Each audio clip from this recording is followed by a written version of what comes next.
Ok, donc si je veux modifier le script et faire en sorte qu'il ajoute un masque de fusion sur le calque là, il faut que ce calque-là soit activé. Et il faut que je trouve le moment du script où, ben, juste après, voilà, juste après avoir mis le passe haut sur le calque, je vais lancer l'enregistrement et dire que j'ajoute un masque de fusion qui fait tout apparaître. D'accord?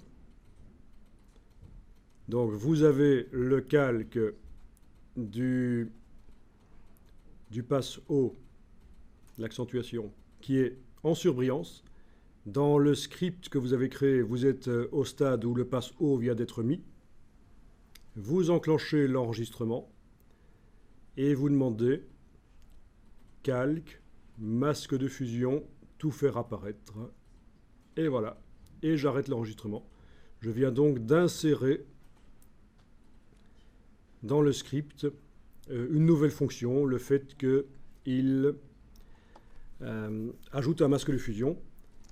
Masque de fusion qui me permettra de faire en sorte que la netteté ne se mette pas partout. Donc je vais aller chercher une nouvelle image et tester le script sur une nouvelle image, c'est encore le plus simple.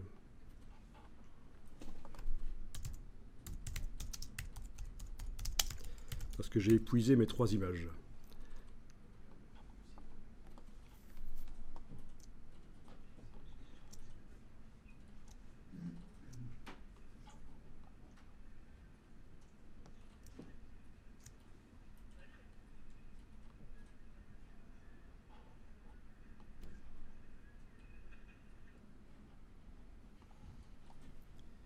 Ok, accentuation.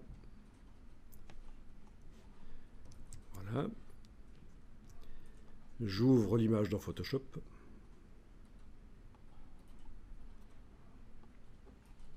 Alors là, il n'y a pas besoin que ce soit une image PSD, je peux démarrer d'une image JPEG. Parce que l'enregistrement, je vais le faire manuellement. Ce n'est pas le script qui s'occupe d'enregistrer les images. Vous voyez, c'est tout à l'heure, il fallait, quand on faisait du traitement par l'eau, il fallait démarrer d'images PSD parce qu'à la fin du script, il y avait des calques en plus et ça ne pouvait être enregistré qu'en PSD. Mais ici, j'utilise le script manuellement. Alors voilà. Je sélectionne le passe haut, netteté. Je le fais jouer avec le bouton lecture. Et voilà, c'est fait en une fraction de seconde. Résultat, j'ai la possibilité de régler la netteté en double-cliquant sur passe haut. Pour la démonstration, je vais y aller un peu fort. Voilà. Ensuite, j'ai la possibilité de faire en sorte que la netteté ne se mette pas à certains endroits. Je clique sur le masque de fusion, il est encadré et je vais dessiner en noir au pinceau pour empêcher que ce calque ne soit visible à certains endroits. Donc logiquement l'arrière-plan là va devenir plus flou. Ça paraît logique. C'est vraiment important, et vous avez bien fait de poser la question, pouvoir empêcher que la netteté aille à certains endroits. Je désactive le masque avec la touche majuscule, vous voyez que ça redevient net à l'arrière. Je le réactive. Donc il faut faire un contraste de netteté. Il n'y a pas que les contrastes de couleurs dans les images. Plus vous multipliez les contrastes, plus vos images seront riches visuellement. Contraste de couleurs, contraste de luminosité, une partie de l'image plus sombre, une autre partie plus claire. Contraste de netteté, une partie nette, une partie plus floue. Plus vous multipliez les contrastes, contraste de texture aussi, du lisse à un certain endroit, du rugueux à un autre endroit. Ça fait de la richesse visuelle dans les images. Alors je ne dis pas qu'il faut des images, forcément il faut faire la richesse visuelle dans les images. Je dis que si c'est ce qu'on recherche, il faut multiplier les contrastes. Maintenant, les belles images, c'est parfois très basique, bien sûr, très sobre. Donc ne me faites pas dire ce que j'ai pas dit. Voilà, alors autre chose, j'ai donc également le calque ici qui est disponible, et avec le pinceau et la palette couleur, je peux aller moduler les luminosités.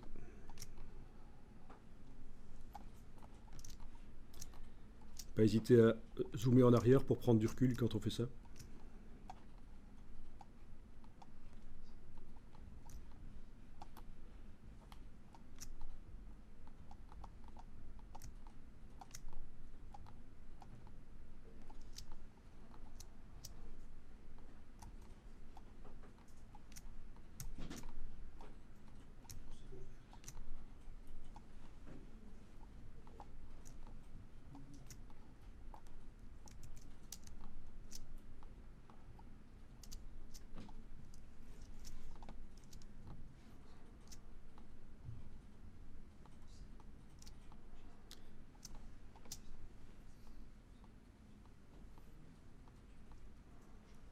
Bon, ceci dit, c'est pas la panacée, hein, mais ça, vous êtes au courant là, que Photoshop, c'est pas un logiciel qui est là pour régler le problème qui aurait pu être réglé au moment de la prise de vue.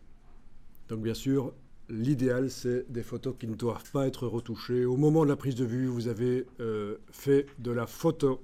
Photo, ça veut dire lumière, donc vous avez joué avec la lumière, vous avez pris des réflecteurs, vous avez pris tout ce qu'il faut pour que les photos soient bien.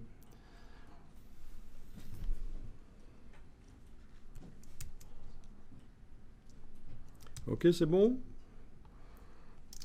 Le script fonctionne?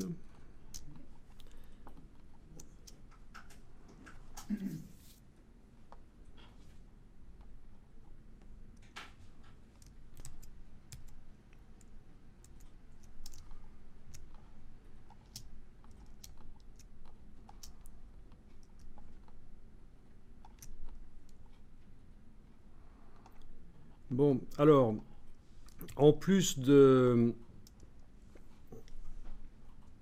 ça, vous pouvez finir le boulot avec un calque de réglage de type courbe. Donc, qu'on va venir mettre par-dessus tout.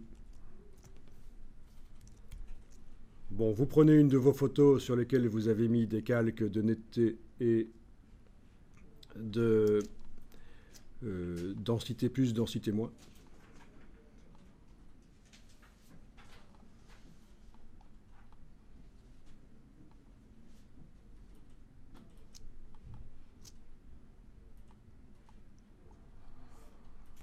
Donc le calque densité plus, densité moins qui est là, c'est ce qui correspond anciennement à ces outils-là. Mais cela attaque directement les pixels.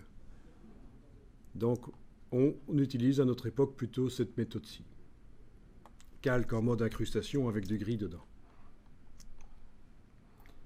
Alors on les utilisera quand même encore quand on fera une sélection sur un arbre. On va générer une couche alpha. Au départ de plusieurs couches de l'image, on va générer une couche alpha et puis on va l'améliorer avec ces outils-là. On va attaquer directement les pixels. Arbre, cheveux, c'est le même principe, tout ce qui est complexe. Donc ça sert toujours. Vous voyez à quoi ça correspond? Ces outils? Oui, vous connaissez, vous avez fait du labo photo?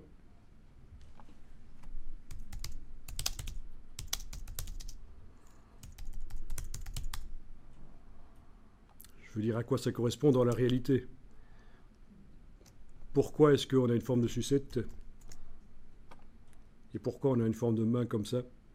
L'éponge, c'est pour saturer ou désaturer localement. C'est pas très utilisé. Mais ça correspond à d'anciennes techniques photo. Photoshop est un logiciel pour photographe. Et donc, on retrouve des techniques photo dedans.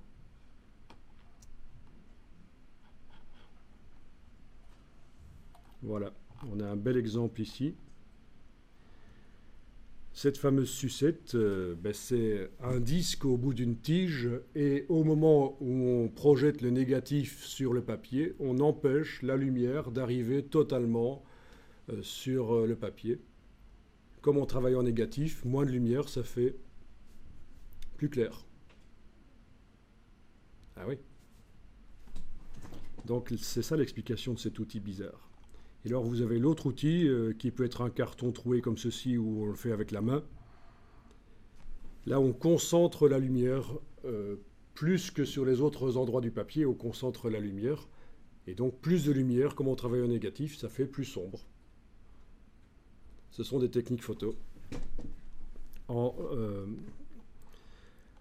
labo, donc en chambre noire. Ok, donc j'en étais à dire que j'allais mettre un calque de réglage de type courbe.